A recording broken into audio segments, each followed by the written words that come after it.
Ahmad Lutfi Taj Yassin mendaftar ke KPU Jawa Tengah didampingi Wakil Presiden terpilih Gibran Rakabuming Raka. Pasangan ini didukung 9 partai politik di Pilgub Jawa Tengah.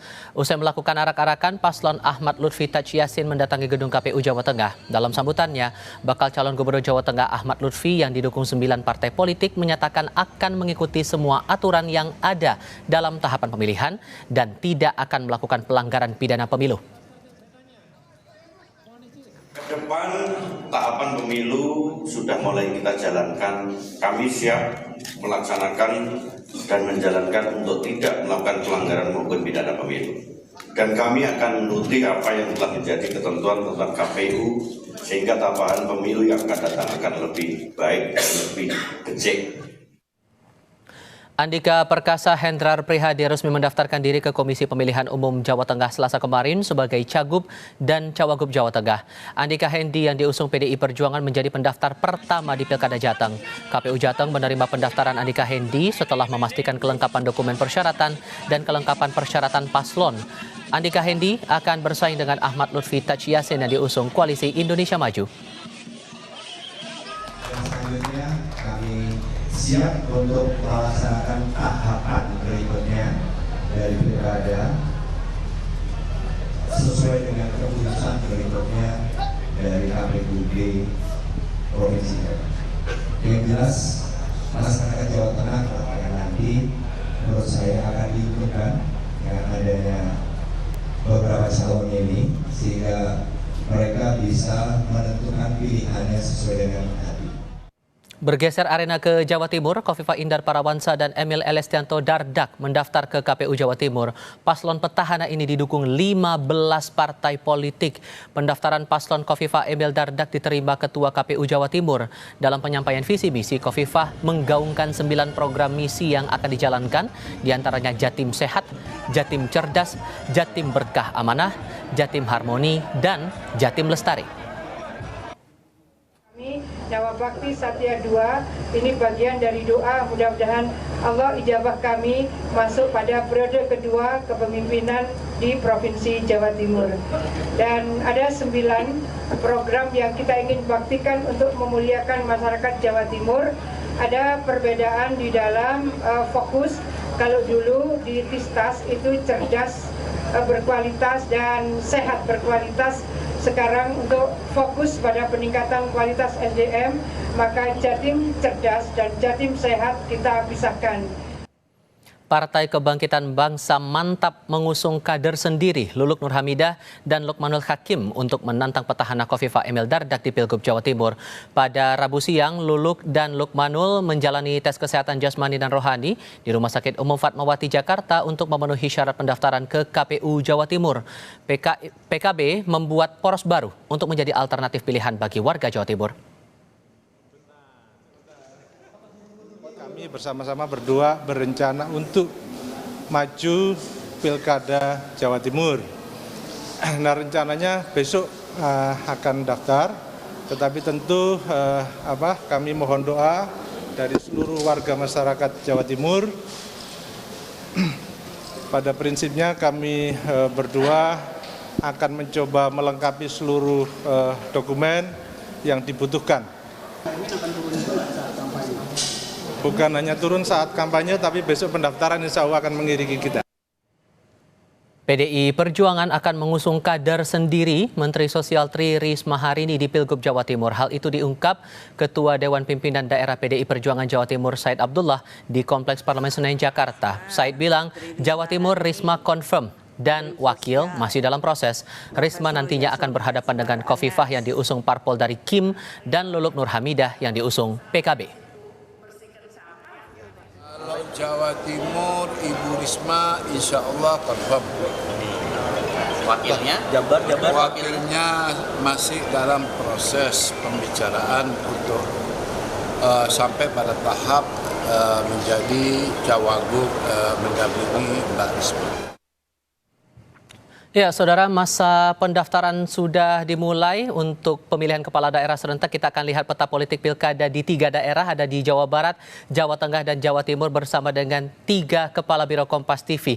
Ada Nugroho Iman Santoso di Jawa Barat, kemudian juga bergabung bersama kami Agus Sutiono di Jawa Tengah, serta Wahid Mukaidori dari Jawa Timur. Teman-teman, selamat malam. Saya mau mulai dulu ke Nugi. Kalau begitu, membaca peta yang ada di Jawa Barat sejauh ini, betulkah kabarnya akan diikuti 3 pasang calon? Nugi?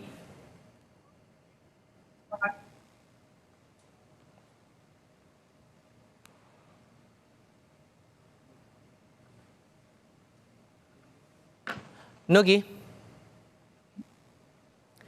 Kita coba perbaiki dulu komunikasi kami dengan Nugroho Iman Santoso, Kepala Biro Kompas TV Biro Jawa Barat, untuk kita dengarkan lebih lanjut lagi soal detail yang ada di sana. Oke, saya coba pastikan kembali. Nugi, saya cek dulu. Suara saya terdengar jelas ya, Nugi? Iya, terdengar jelas, Tifal. Oke, Ya, bagaimana, Tifal? melanjutkan pertanyaan saya tadi, betulkah kemudian di Jawa Barat nanti untuk pilkada atau pemilihan gubernur akan diikuti 3 pasang calon? Oke, di Jawa Barat sendiri mungkin karena dekat dengan DKI Jakarta, cuacanya bisa berubah dengan cepat. Siang hari panas, sore hari tiba-tiba bisa berangin, dan suhunya pun bisa berubah dari panas ke dingin. Seperti hari ini. Hari ini di Jawa Barat, sejak kemarin di KPU Provinsi Jawa Barat yang mendaftar baru 1 pasang calon, yaitu kita tahu yang diusung oleh Kim Plus, Deddy Mulyadi, dan Erwan Setiawan yang merupakan mantan wakil Bupati Sumedang yang juga kader Golkar. Hari ini tidak ada pendaftaran.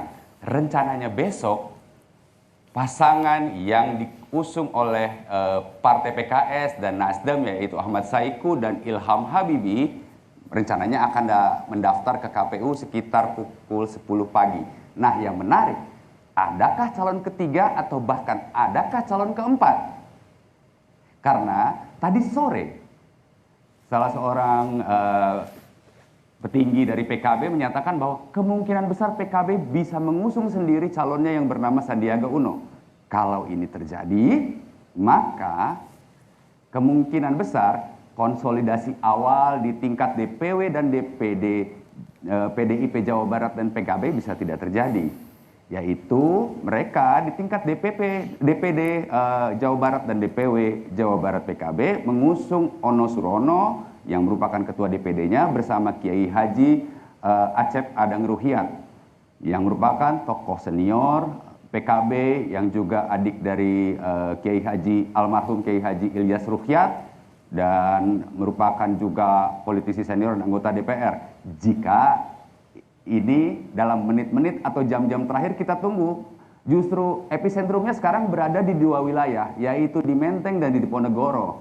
Itu yang sedang kita tunggu. Apakah 3 calon atau 4 calon?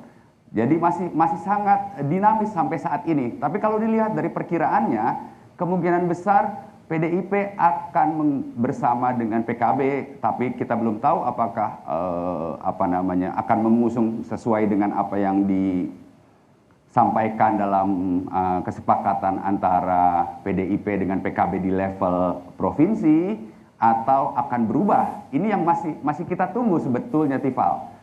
Oke, karena menariknya tadi saya bertemu dengan Jazilul Fawait, Wakil Ketua Umum PKB di Parlemen.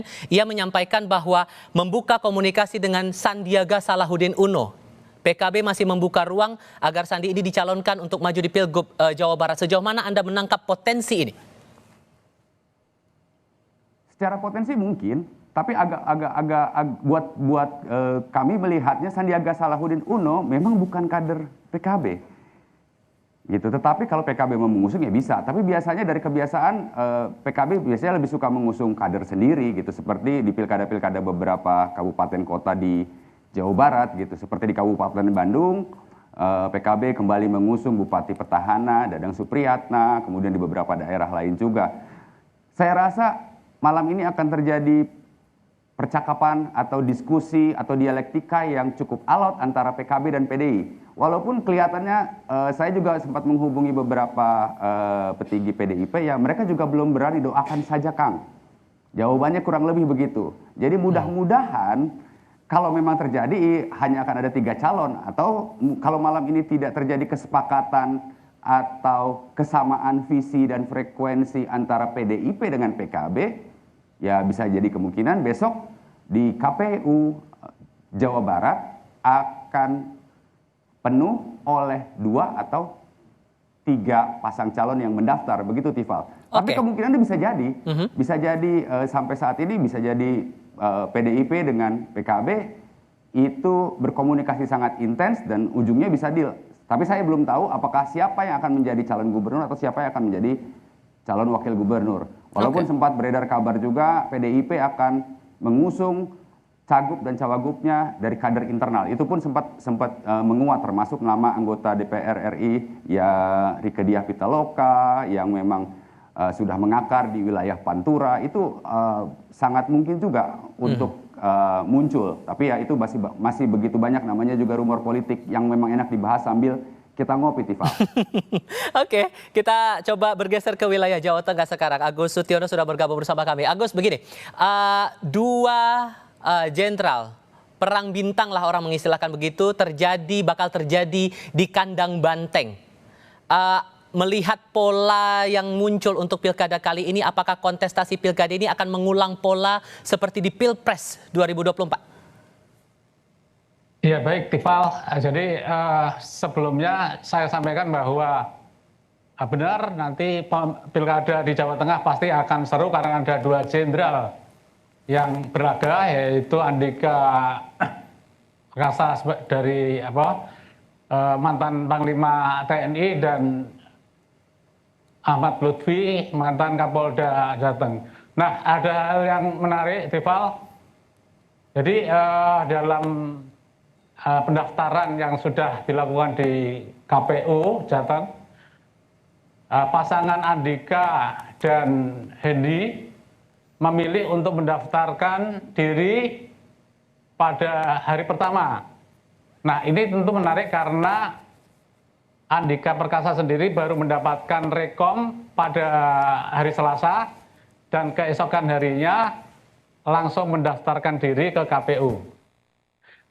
Setidaknya ini ada pesan yang ingin disampaikan oleh PDI Perjuangan bahwa meskipun dia PDIP mengusung sendiri Andika dan Hendy, namun dengan didaftarkannya di hari pertama menunjukkan bahwa PDIP sudah siap untuk bertanding atau berlaga di Pilkada Jawa Tengah 2024. Nah, ini menunjukkan bahwa PDI Perjuangan sangat percaya diri karena Jawa Tengah sendiri merupakan kandang banteng. Nah, sementara untuk Ahmad Lutfi memilih untuk mendaftarkan diri di hari kedua, ini juga merupakan pilihan koalisi Indonesia Maju, dan pesannya mereka secara kompak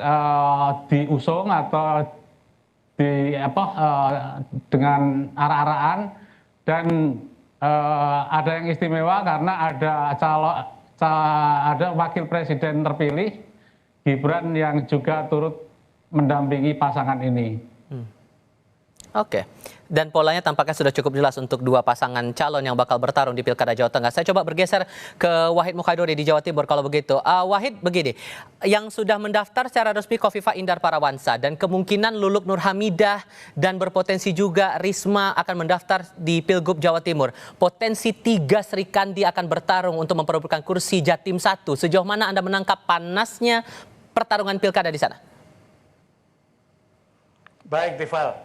Memang pilkada tahun ini Jawa Timur paling menarik karena 3 Serikandi akan berlaga di pilkada pilihan gubernur dan wakil gubernur tahun 2024. Yang memang sudah pasti mendaftarkan di KPU baru 1 calon, yaitu Khofifah Indar Parawansa dan Emil Elestianto Dardak.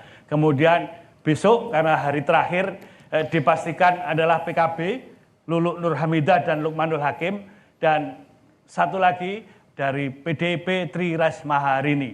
Memang siapa yang akan digandeng oleh PDIP untuk berpasangan dengan Tri Risma hari ini sampai malam ini belum ada konfirmasi yang resmi. Namun suara pada hari ini yang beredar kuat tidak menutup kemungkinan adalah mantan Wali Kota Malang Sutiaji. Namun tetap kita akan menunggu konfirmasi dan rilis penjelasan resmi dari PDIP sejauh mana kepastian kabar hari ini yang akan mendampingi Risma. Yang pasti besok adalah hari terakhir pendaftaran, sangat menarik sekali karena tinggal 2 partai yang belum mendaftarkan diri, yaitu PKB dan PDI Perjuangan. Oke, kalau kemudian betul jadi 3 perempuan ini yang akan maju di Pilkada Jawa Tengah, sejauh mana peta kekuatan politiknya di wilayah di Jawa Timur? Bagaimana kemudian petanya di sana sejauh ini? Tentu peluangnya sama ya, karena politik itu sangat dinamis dan ini masih cukup waktu untuk menggalang dukungan kepada kalangan bawah masyarakat pemilih. Namun memang harus kita akui bahwa Khofifah dan Elistiator Dardak Emil ini selain didukung oleh partai mayoritas 15 partai, mereka adalah petahana yang tentu kalangan akar rumput sudah digarap sedemikian rupa 5 tahun ketika dia menjabat. Namun tidak berarti kemudian Risma tidak ada peluang, karena siapa yang tidak mengenal Risma, siapa yang tidak mengenal Khofifah. Keduanya adalah tokoh Jawa Timur. Khofifah adalah ketua Muslimat dan mantan Menteri Sosial. Bu Risma sekarang ini adalah Menteri Sosial dan mantan Wali Kota Surabaya. Saya kira publik Jawa Timur semua sudah mengenal Bu Risma. Namun apakah penggarapan di akar rumput ini sudah sedemikian masif seperti yang dilakukan oleh petahana? Tentu ini menjadi PR, ini mesin politik yang harus berjalan. Sama dengan PKB. Saya kira calon PKB ini menjadi sesuatu yang baru, karena PKB sebagai pemenang pemilu di Jawa Timur memberanikan diri untuk memberikan opsi calon pemimpin yang fresh, calon pemimpin yang baru. Mereka memang berasal dari Jawa Timur, yang Lulu Nur Hamidah kelahiran Jombang, Lukmanul Hakim kelahiran Lamongan. Namun mereka kemudian berkarir di Jakarta, sehingga publik Surabaya termasuk Jawa Timur dan seluruhnya di wilayah Jawa Timur tentu masih butuh waktu untuk mengenal siapa tokoh PKB ini. Ini menjadi tantangan sekaligus menjadi PR bagi PKB agar mesin politiknya bisa jalan. Karena kalau hanya mengandalkan ketokohan Lulu Nur Hamidah dan Lukmanul Hakim, saya kira juga butuh waktu yang panjang untuk bagaimana menggait suara pemilih di tingkat bawah. Oleh karena itu menurut saya semua punya peluang. Politik itu dinamis, semua punya challenge, semua punya kesempatan yang sama. Namun untuk Bu Risma dan PKB saya kira butuh mesin politik yang lebih kuat lagi, lebih kencang lagi. Beda dengan Khofifah, karena Bu Khofifah itu sudah 5 tahun berjalan sebagai petahana. Saya kira mesin politik yang mendukung Bu Khofifah itu agak lebih ringan dibanding dengan pendukung untuk Bu Risma dan Lulu Nur Hamidah dari PKB. Oke, fakta tidak bisa ditutup lagi bahwa banyak sekali kejutan yang muncul di detik-detik terakhir jelang pendaftaran terakhir besok di hari Kamis tanggal 29 Agustus 2024 untuk pilkada di 3 daerah ini. Wahid Mukhairori dari Jawa Timur, terima kasih. Sebelumnya Agus Sutiono dari Jawa Tengah dan Nugroho Iman Santoso dari Biro Jawa Barat. Teman-teman, terima kasih.